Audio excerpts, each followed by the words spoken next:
the people asking Nick, Randy, Drew, what should I get, or when should I upgrade, those questions slow down. I want to get deep and morbid for a second. Yes. How with iPhones getting better and better and better, and all of us saying, I don't think I need to upgrade this. I'm going to buy one more, and then I'll be good for this many years, or I'm going to be good for this many years, and there's not going to be much they can add. There's not going to be much they can change in the long run.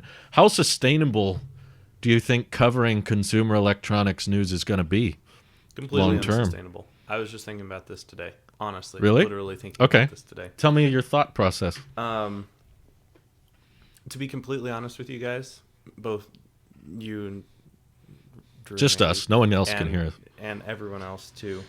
I'm pretty bored with technology, and it feels so selfish for me to say that.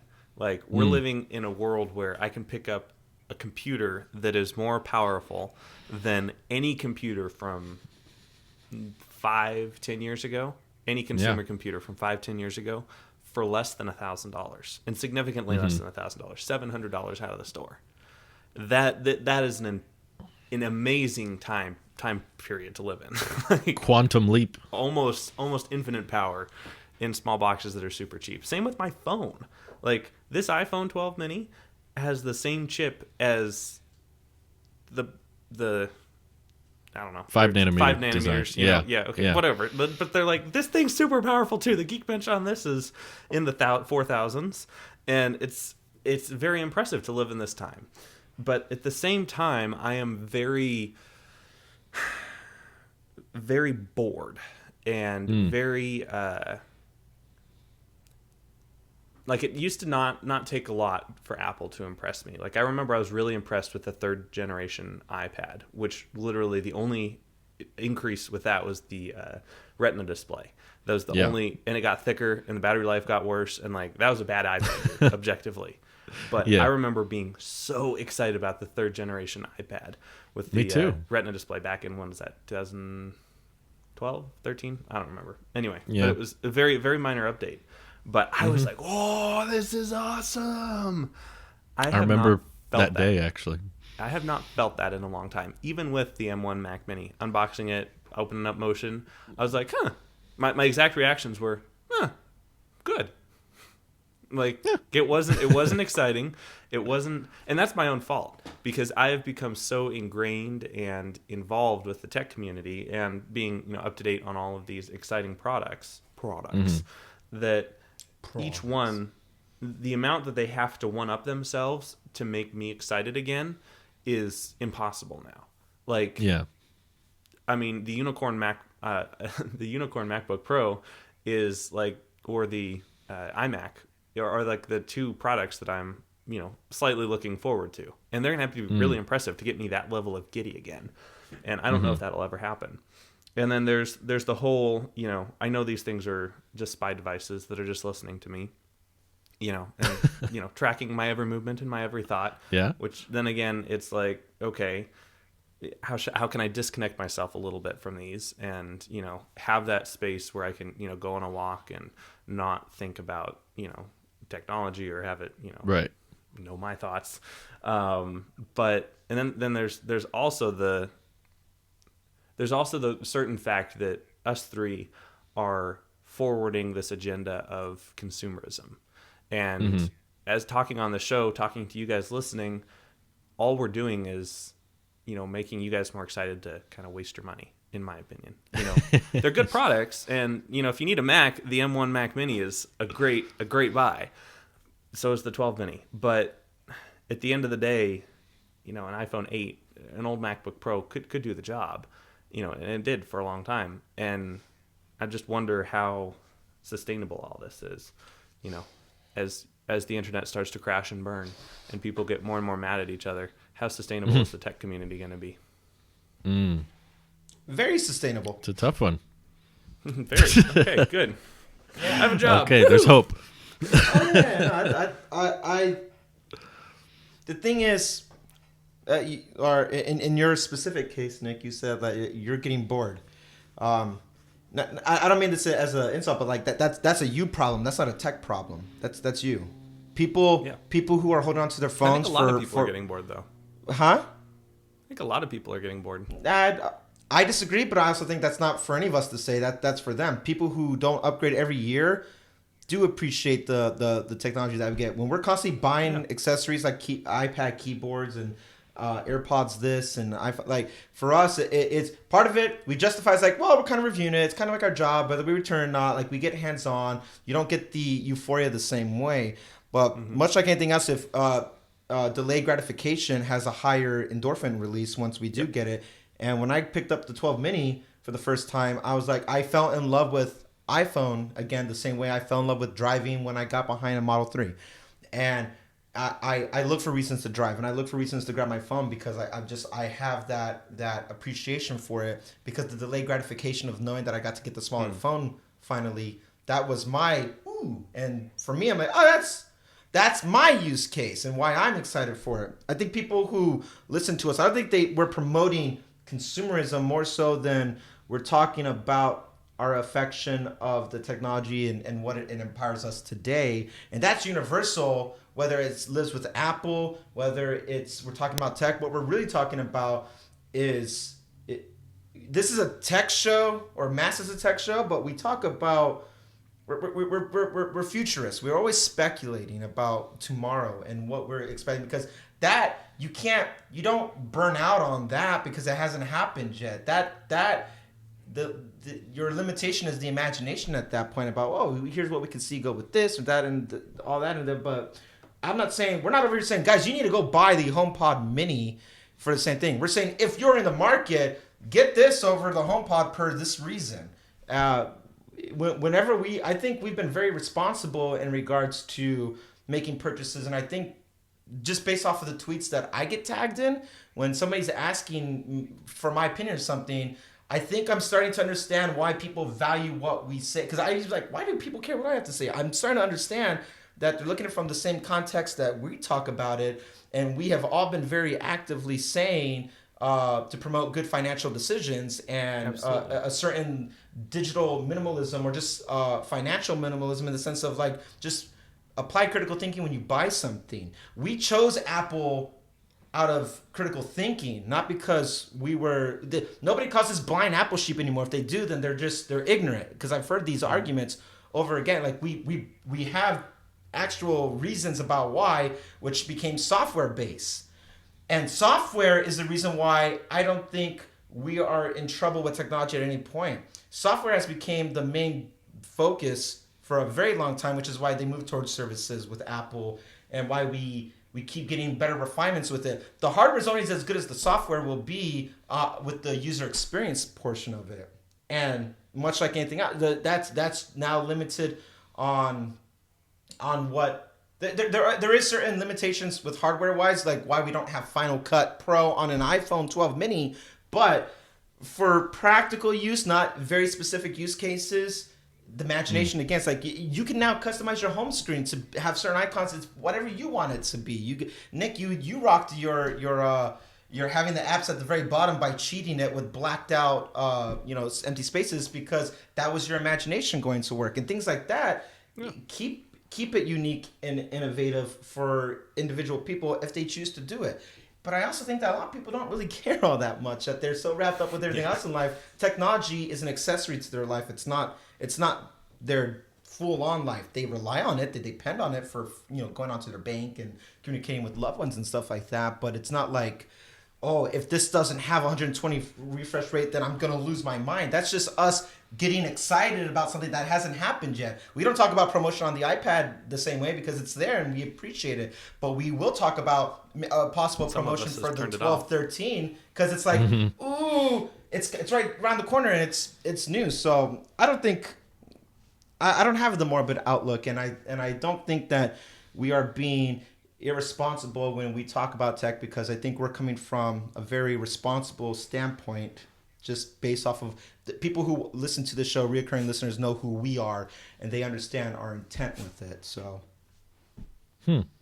I think I understand both viewpoints. My theory here is that Nick is thinking more longer term than what Randy's envisioning. Is my guess is you know, the average lifespan for someone to hold on to a smartphone has increased. Like lots of data has proven that it's gone from average of around 2 years to 3 years, and now it's pushing 4. And if the trend continues, you know, how much hardware can actually change? You know, it's the law of diminishing returns. If we get to the point of stereo speakers sound great, so there's not much improvement there. Okay, it's water resistant. Okay, the notch is gone. Okay, we have 120 hertz on the cheapest iPhone. It's on the entire lineup.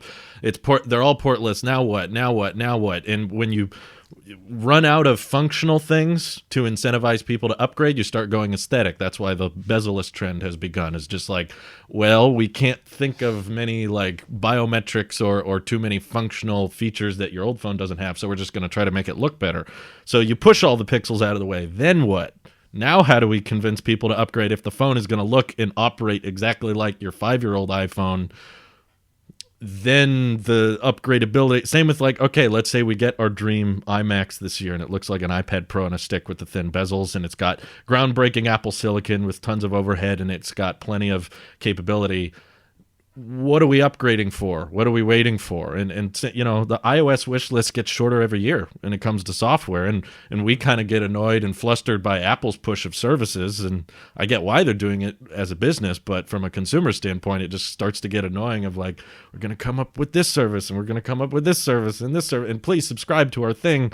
We created some opportunity that wasn't there before, and we're going to try to convince you need it by throwing pop-ups at you. So I think that's why I guess I have more of a pessimistic viewpoint, because I feel like we are hitting that plateau, and as the market stretches and as the market holds on to their older hardware for longer and longer, the people asking Nick, Randy, Drew, what should I get, or when should I upgrade? Those questions slow down because there's less reason to, because the things Apple comes up with get shorter. It almost becomes more apparent. You know, right now Apple has a phone for every price point. So pretty much at this point, if you're an Apple sheep, you just look at your budget. And then you get the phone that is in your budget. It's only going to keep happening. Remember when personal computers started coming around late 70s? I think it was late 70s.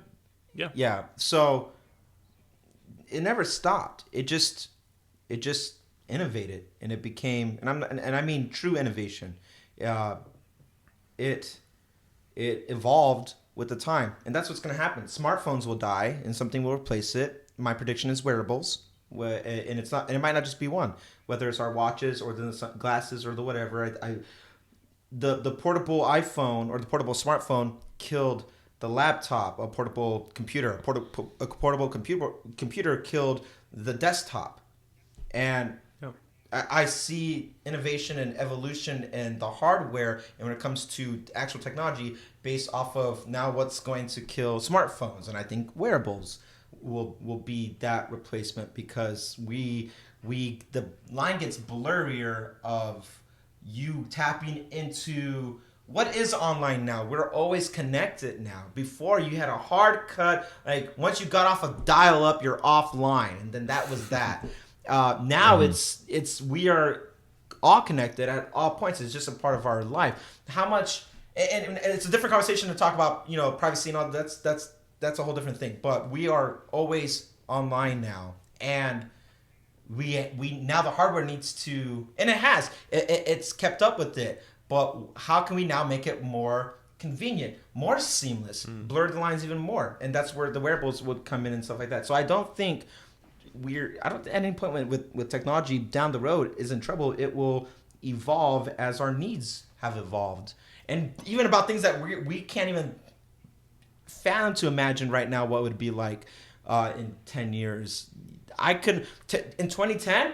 I didn't think it'd be like this.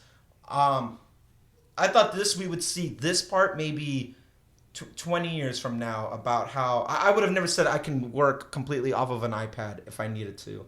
Because in 2010, we got the first iPad, and I'm like, oh, that's just an enhanced iPhone, everything blown up. And now it's like a decade later, it's its own true product, and it matured.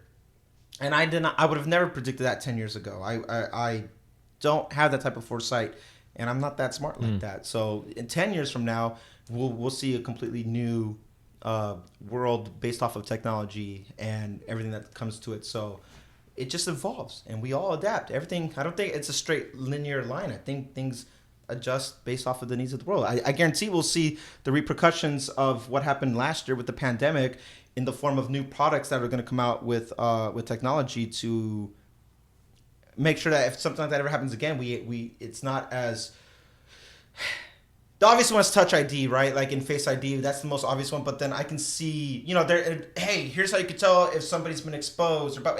We're gonna see all these new things that come out in health things with the watches that I can see have an effect based off of what the world went through, what the world is still going through.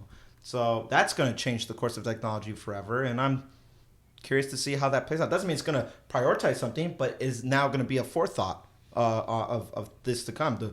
We'll never go back to how it used to be ever again. And I don't think that's a bad thing. It's just the world's needs has changed. Yeah. I mean, I feel like if we had to do one podcast a year, I wouldn't be worried. But if there's 55 a year, and, even in the wearables thing, like how you're probably going to keep your Series 4 another several years, and you've already had it for several years. So if that's what the future has in store, is like you buy it once and you're set for half a decade or more, how sustainable is like weekly shows, or how sustainable is daily news, or that type of thing? Because it all I don't think it's linear either. I think it can plateau with the innovation levels. The things like the iPad or the iPhone or the Apple Watch are not going to be everyday type, day-to-day type Which announcements. is why we have an EV show, because there's I know, blow-ups happening in other things. I was going to say, I know. like, just because consumer tech is waning or starting to wane, doesn't mean that there won't be other audiences and other places of news. I mean, there's whole industries that haven't even been invented yet, and we'll be there to cover those. So I'm not necessarily worried about my future as a full-time content creator on the internet. I'm more worried about the established cadence. And You're the worried show about that the I do love Cybertruck. making. I am worried about the Cybertruck. You're right, Randy. No, that's why I wanted to bring it up specifically for this one, because that's what we're on, is on tech, and that's what a lot of my audience, of course, has come from. So that's why, of course, I am spending time on the other genres and the other subjects, because I think those have more room and potential for growth. But it's this one in particular that I feel like it's been going great for the past decade or so when it comes to tech news and tech YouTubers and that kind of up-and-coming thing. But I'm wondering how long-term it can sustain itself like this, and how far and few between exciting announcements or exciting changes can be if everything starts peaking and we run into this situation. I think we're running into a lot. iPad's fine, my watch is fine, my phone is fine. Whatever they come up with isn't going to justify upgrading. I truly appreciate Sam. I love what he does, and he's a great content creator and everything that he covers. And he's an example of someone There's who's a butt coming. No, there's no but. no but. He's a great guy. At the same time, with that, there's no but. At the same time, he acknowledges, guys, I don't know. I think I'm just gonna. I can't wait to buy this. He knows what we're like with this whole thing. He agrees with this, and he's still gonna buy it because there's that market of people, and we get to live vicariously through their purchases, so to say.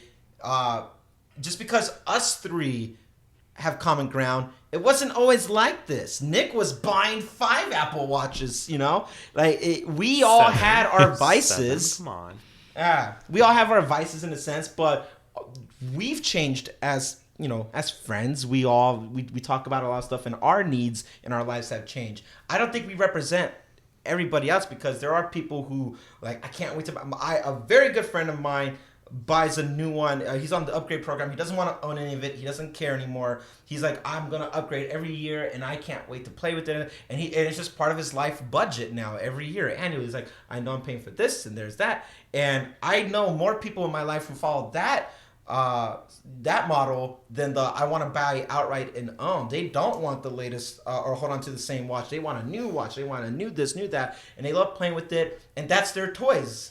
And I know more people like that, and I know they also don't represent majority of people. We have all these different factions who have different needs.